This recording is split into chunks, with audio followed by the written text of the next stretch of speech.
Bonjour, dans cette vidéo, nous allons continuer le système de poutres de notre projet. Donc actuellement, on a créé les poutres entre deux colonnes. Maintenant, on va mettre les poutres intermédiaires, si vous préférez les pannes. Alors, pour ça, je vous ai dit, on va créer un script Python pour voir comment ça fonctionne. Clic droit et on tape Python. Python script, vous l'ouvrez. Alors, c'est un bloc de programmation. Donc si vous cliquez deux fois dans le bloc, il vous ouvre la fenêtre de script Python.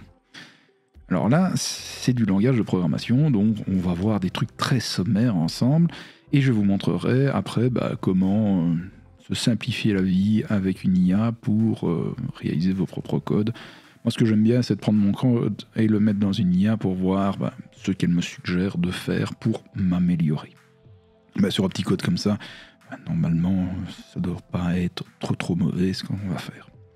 Alors, pour bien comprendre ce qui se passe, je viens ici et je demande de verrouiller.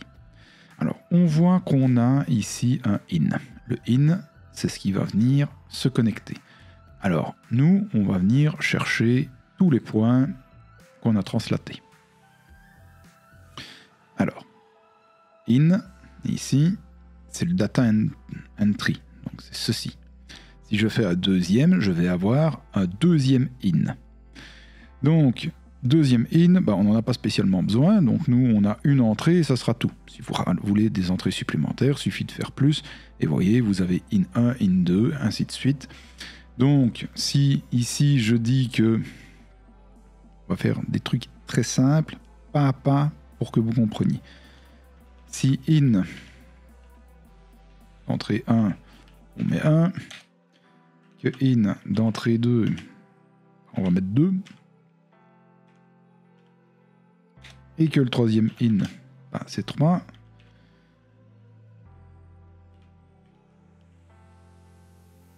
en fonction de ce qu'on demande, si je demande que le out, ça me sorte le in 0, j'enregistre et j'ai une sortie. Alors si je commence, voilà. Donc si je crée un in 0, 1, 2 et que je prends un in 0, 1, 2, si je demande que le out ça soit le in 0, il me sort la valeur 1. Si je demande que ça soit le in 1, je vais avoir la valeur 2.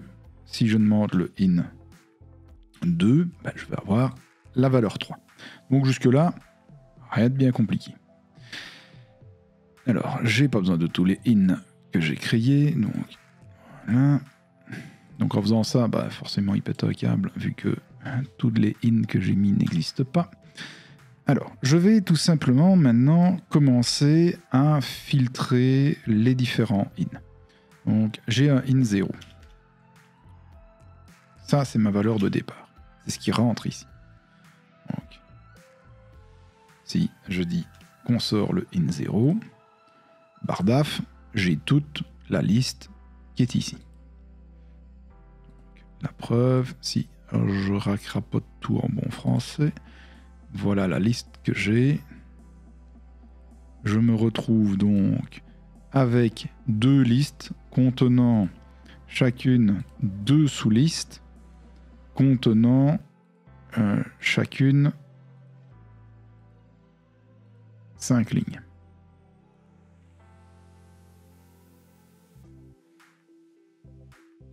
Cinq points. Donc voilà ce que j'ai. Donc maintenant, le but de l'opération, c'est de créer des lignes entre les coins et le premier sommet et le coin et le dernier sommet de la ligne d'avant. Donc, nous allons commencer à gérer nos listes pour avoir quelque chose de plus ou moins trié pour pouvoir s'en sortir. Donc, de nouveau, pas à pas qu'on va faire ça. Donc, qu'est-ce que je vais faire ? Je vais d'abord faire une liste des points qui sont les points de coin. Donc, si je clique ici, voilà, cette liste-là, la liste 0. Donc, liste 0 ici, c'est tous les points de coin.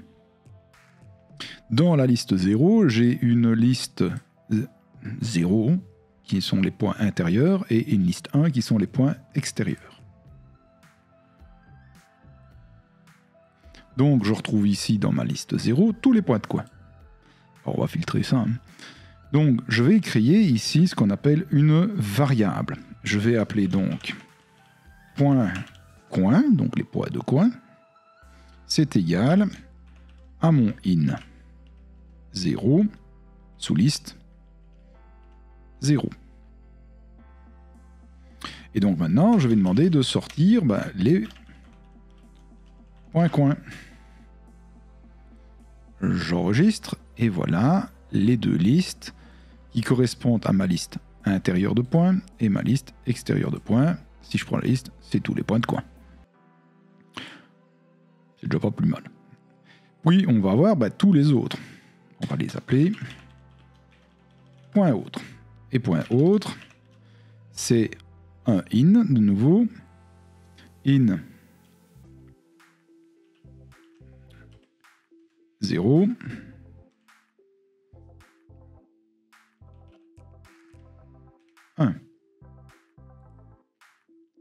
J'enregistre. Et si je prends point autre, voilà, c'est tous les points autres.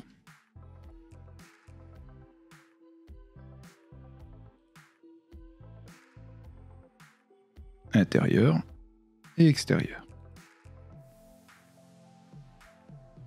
Si je décoche, voilà mes deux listes. Ma première liste, c'est les points autres intérieurs. La deuxième, c'est les points autres extérieurs. Donc on pourrait le faire autrement, mais on va le laisser comme ça. Comme ça, je vous montrerai. L'IA va me changer ça pour nous simplifier la vie. Alors, maintenant que nous avons ça, on va essayer de comprendre ce qu'on va faire. Donc la première chose, on va essayer de créer deux points et de sortir un point ou l'autre. Donc je vais aller chercher un point. Donc je vais aller chercher ici le point A. Je vais l'appeler A, c'est arbitraire. Et ça sera le point coin. Ça sera un point coin et ça sera le point coin 0, 0. Et donc, out, ça sera A. Donc en clair, je vais sortir un point. Voilà mon point. Si je clique dessus, il est ici. Ça serait bien. Maintenant, on a celui-là. On va aller chercher un point B, qui est le point ici, suivant sur cette ligne. Donc, je vais aller chercher un point B, qui est finalement le point autre.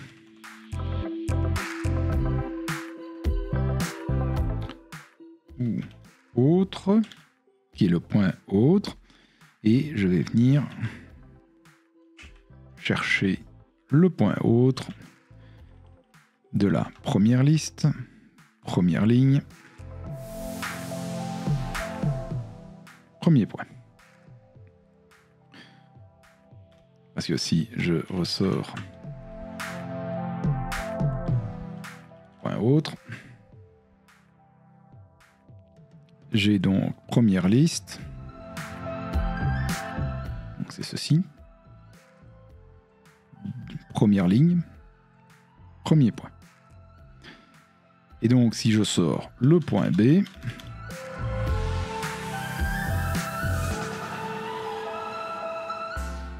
j'ai donc ce point-là. Le point A, c'était le point juste avant. Ce point-là. Donc je peux faire une ligne. Donc je vais tout simplement dire que je vais créer une ligne. Alors cette ligne, c'est la même commande que celle qu'on a déjà fait avec le code bloc. Donc quand on créait une ligne, si vous vous souvenez, je venais chercher un line by start point end point. Je vais faire la même chose. Donc line, ligne. La ligne, ça sera la commande line point. Alors si je mets pas la majuscule, il va pas comprendre. C'est une ligne by Alors normalement, je dois avoir une fenêtre de dialogue qui s'ouvre. Je ne sais pas pourquoi elle ne s'ouvre pas. By start point and point. Alors, on recommence la ligne de commande pour être sûr de l'orthographe. C'est line. Voilà. Start. Voilà. By start point, end point. Et puis là, j'ai besoin du point de départ qui est 1 et du point d'arrivée qui est B. Et je vais sortir ligne. Si j'enregistre, j'ai une ligne. Donc je viens de dessiner ma première ligne. Ça, c'est magnifique. Le problème, c'est que je ne vais pas dessiner une ligne. Je vais dessiner 2 lignes, 3 lignes, 4 lignes, 5 lignes. Donc il va falloir créer une liste de lignes. Donc je viens ici. Je vais faire une liste de lignes. Et ça sera égal à une liste vide pour l'instant. Et ici, je vais ajouter la fameuse ligne à mon liste ligne. Donc mon liste ligne, c'est égal tout simplement à la liste dans laquelle on rajoute la ligne. Donc, pour rajouter quelque chose ici dans ma liste ligne, donc dans cette liste, je fais point append pour mettre dedans. Et je vais rechercher ma variable ligne. Et là, je ne sors plus une ligne, mais je sors le liste ligne. Ligne. Si je fais exécuter, il y a une erreur.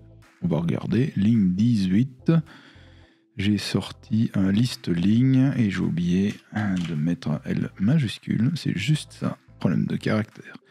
Donc voilà la ligne que je viens de sortir. Alors pour que ça soit bien clair, on peut faire aussi ça. Je vais tout simplement prendre ça et je vais copier-coller. Donc maintenant, mon point coin 1. Je vais prendre le point coin ici 1. Et je vais prendre après le point coin, le point autre, le dernier.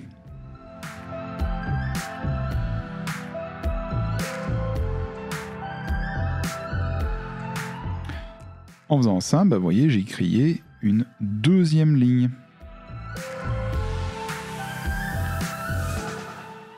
Donc ici, j'ai plus ou moins automatisé. Donc, je viens de créer une ligne ici, une première, et après, j'ai demandé de revenir rechercher ce point-ci, et ici, le dernier point, celui-là. Donc, je viens de recréer une deuxième ligne que j'envoie dans mon liste ligne. Alors je pourrais faire ça à la main. Le but c'est que ça soit un peu dynamique. Donc, on va enlever ceci. Et on va faire une boucle. Donc en clair, je vais boucler sur le nombre de points que j'ai et sur le nombre de lignes que je veux créer. Donc, on vérifie les points coins. Donc, point coin 0. On a 6 points coins. Donc on va aller de 0 à 5. 0, 1, 2, 3, 4, 5. Donc on va aller de 0 à 5. Donc for i in range, donc dans la plage, dans une certaine plage de valeur, on va partir de 0 à 2 pour l'instant, juste pour vérifier que notre boucle fonctionne pour le moment. Et alors là, je fais un tab pour mettre les différentes valeurs, les différentes lignes dedans. Donc, je vais juste enregistrer, pas d'erreur de syntaxe. Donc là, j'ai fait 2 fois la même ligne. Alors maintenant, on va faire varier la valeur. Donc ici, je vais enlever le 0 et je vais mettre le fameux i. Comme ça, je vais faire le point A va être en 0, 0, puis j'ai un point B en 0, 0, 0, puis je vais prendre un point A qui est 0, 1, 0, 2. Si j'enregistre, vous voyez, les lignes commencent à se dessiner. Alors, c'est pas ça qu'on veut faire. Donc ici, je vais venir placer mon I en deuxième valeur. Donc ici, j'ai fait une première ligne, j'ai fait une deuxième ligne. Donc maintenant, il va falloir en faire suffisamment. Donc, je vais aller jusque 3 pour avoir toutes les lignes. 1, 2, 3, 4,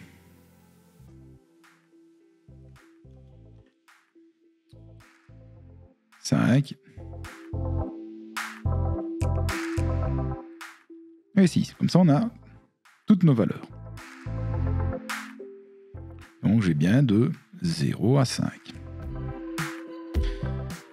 Donc une fois que j'ai ça, je vais essayer de remplacer le 6 par la valeur qui m'intéresse. Alors la valeur qui m'intéresse, ça va être le nombre de coins qu'on a, pour finir.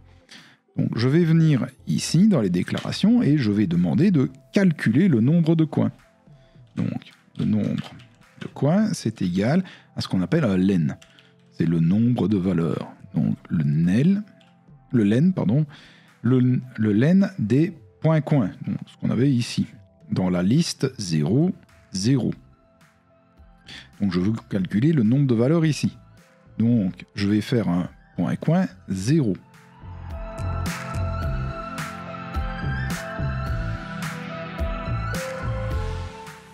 Là, et je remplace ici par point coin moins 1. Pas nombre de coins, pardon. Nombre de coins moins 1. Sinon, je vais avoir une valeur de trop. J'enregistre, j'obtiens exactement la même chose, à part que maintenant, le nombre de coins peut changer, il ne se passera rien. Il sera automatiquement recalculé. Donc, c'est bien ce qu'on voulait faire. Alors, maintenant, c'est pas mal, mais j'ai chaque fois deux côtés. Donc, cette liste-ci doit varier ainsi que celle-là. Donc, c'est pour ça que je vais rajouter une ligne. Non seulement je vais rajouter... Donc, je vais rajouter une ligne, je vais rajouter une ligne de commande, mais surtout une boucle. Donc, je viens ici, j'ajoute une ligne, et je vais dire que pour une edge qui se trouve dans la plage 0, ici, je vais toujours mettre 2, je vais avoir un i qui varie. Je réorganise.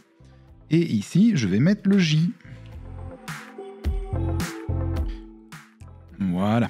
Et donc, je viens de faire la première chose que j'avais fait, mais de l'autre côté. Donc, pour l'instant, tout fonctionne. Et de nouveau, j'aimerais bien ne pas avoir un 2, mais d'avoir une valeur qui va être modifiée. D'avoir une valeur qui va être modifiée en fonction de ce que je sélectionne à l'écran. Donc, ça ne va plus être un nombre de coins, sinon ça ne sera pas bon. Alors, j'aimerais bien d'avoir le nombre qu'il y a de parallèles. Bon, ça, je sais que c'est 2. Je pourrais mettre 2, tant qu'à faire. On va venir chercher le nombre de côtés. Et le nombre de côtés, c'est le len des points autres, mais dans la première valeur. Donc, qu'est-ce que ça veut dire? Donc, la première liste. Donc, le nombre de côtés, c'est finalement point autre. Et ça doit valoir 2. Donc, je viens chercher point autre. Et donc, je viens mettre ici... Alors, je viens remplacer le 2 par nombre autre. Nombre côté. Par nombre côté. Et je fais enregistrer. Et là, j'ai toujours la même chose. Alors, c'est bien, mais maintenant, j'aimerais bien d'avoir la même chose sur le sommet précédent. Alors, pour faire ça, on va tout simplement venir rajouter la même ligne de commande qu'ici, en faisant varier le i et le j. je viens ici, je colle. Donc là, c'est juste faire tout en double. Hein. Donc il faut faire varier. J, c'est bon. Mais ici, ça sera le I plus 1. Et ici, ça sera le nombre autre moins 1. Alors, le nombre autre moins 1, bah, c'est tout simplement ce qu'on a calculé ici, mais pour point autre liste inférieure. Donc, le nombre autre, ça sera tout simplement égal à mon len de point autre, mais de point autre, 2 sections en dessous. Donc, point autre, 0, 0.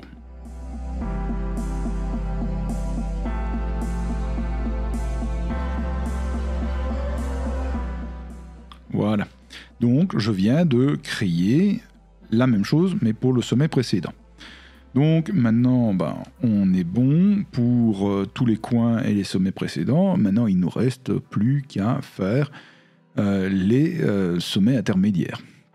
Alors, pour les sommets intermédiaires, on va recréer tout simplement ici une nouvelle boucle. Pas dans la boucle. Voilà.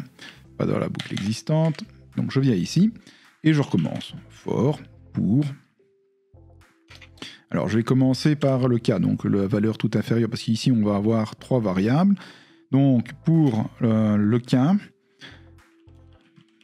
dans les valeurs, alors, on va faire ça de 0 à 2, comme d'habitude. Et après, on mettra les bonnes valeurs. Comme ça, on peut un peu tester et voir ce qui se passe. Donc, pour les valeurs de cas de 0 à 2, je viens créer un point A et B. Je reprends les points A et B. Mais ici, on n'est plus sur des points coins. Hein. On est sur des points autres. Pour les deux. On est sur des points autres. Et on va venir chercher les points autres dans les listes suivantes. Ici, je vais tout mettre à 0. Comme ça, je vous explique pas à pas. Hein, je mets tout à 0. Je viens créer ma ligne et je la mets dans la liste également. Donc, je vois qu'il n'a pas créé.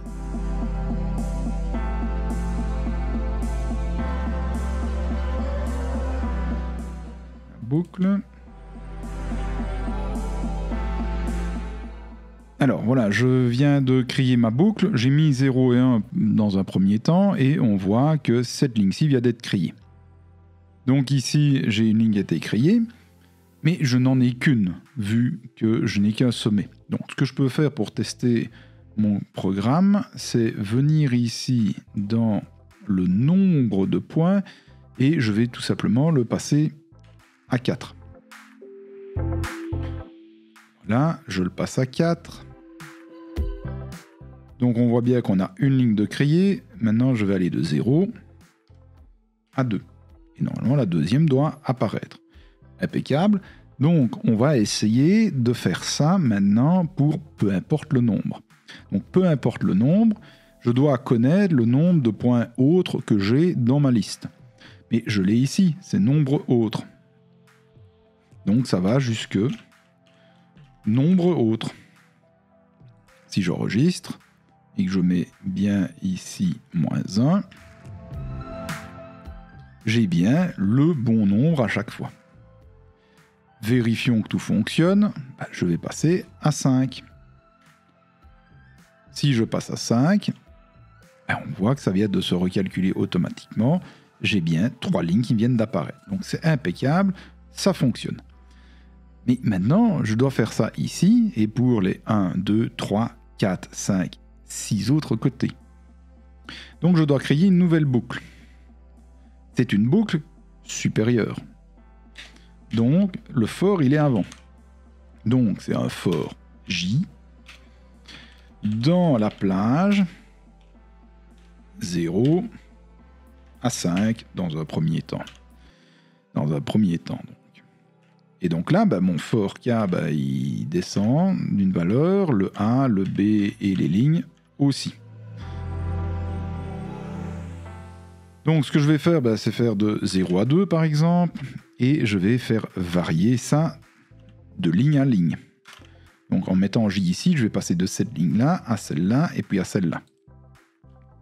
Voilà, première, deuxième ligne. Donc si on va jusque 3, on a ici. Si on va jusque 4, on a ça. Et donc si on va jusque 6, on a l'entièreté. C'est bien le cas. On a l'entièreté, et donc ça, c'est finalement quelque chose à compter également. On a déjà compté le nombre de côtés, on a déjà coté le nombre de points, on va compter le nombre de lignes. Et le nombre de lignes, c'est le len.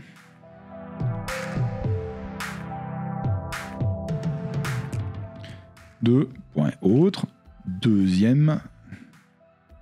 Donc deuxième liste, première liste. Ça c'est la troisième. Donc entre les deux. Point autre. Voilà. Et donc je viens mettre ici. Ça va jusque nombre. Jusque nombre lignes. Et j'enregistre. Et rien ne vient de changer. Tout est bon. Alors maintenant, il me reste à faire la même chose, mais de l'autre côté. Et l'autre côté, finalement, ça va de 0 à 2. Donc, c'est un for i dans le range 0,2, mais ça, on l'a déjà fait tantôt. On sait que c'est nombre côté. Je mets mon nombre côté. Et là, je descends tout d'une valeur pour que les boucles fonctionnent. Et ici, je viens tout simplement mettre i.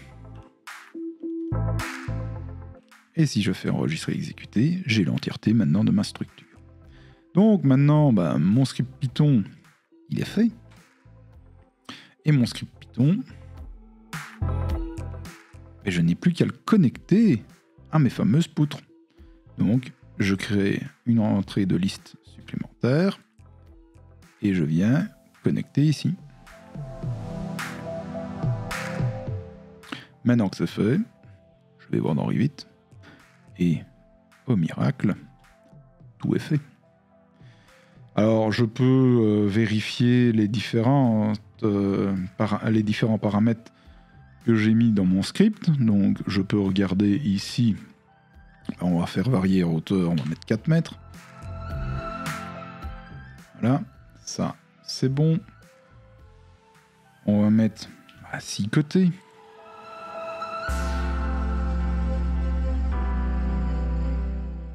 Donc comme je suis en train de faire une vidéo, forcément ça prend beaucoup de ressources, donc ça tourne un peu lentement.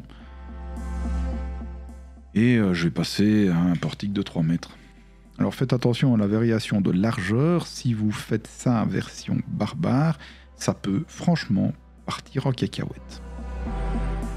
Et donc voilà pour la version 4 mètres. Donc tout a l'air de fonctionner. Alors je vous ai dit, on va un peu regarder ce que l'IA peut faire pour nous aider. Donc, je vais rentrer dans le script. Je vais le copier. Et je vais aller voir mon ami Copilot.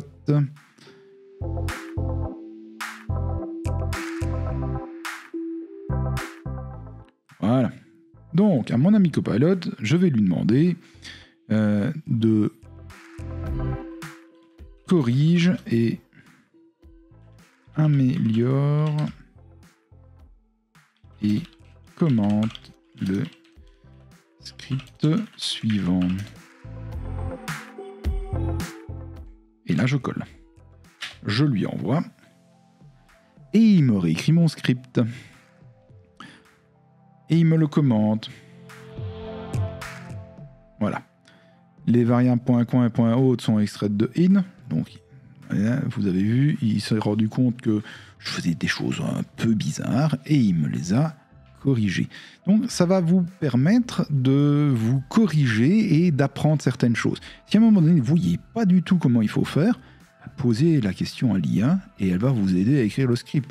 Et par essai-erreur, en améliorant et en tâtonnant, elle va vous aider. Je vous assure que c'est redoutable.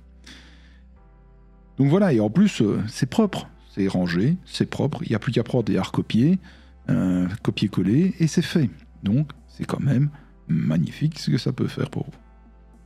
Alors comme vous n'êtes pas des programmeurs, et moi non plus d'ailleurs, c'est un outil de développement. Alors c'est sûr que pour un programmeur senior, ça,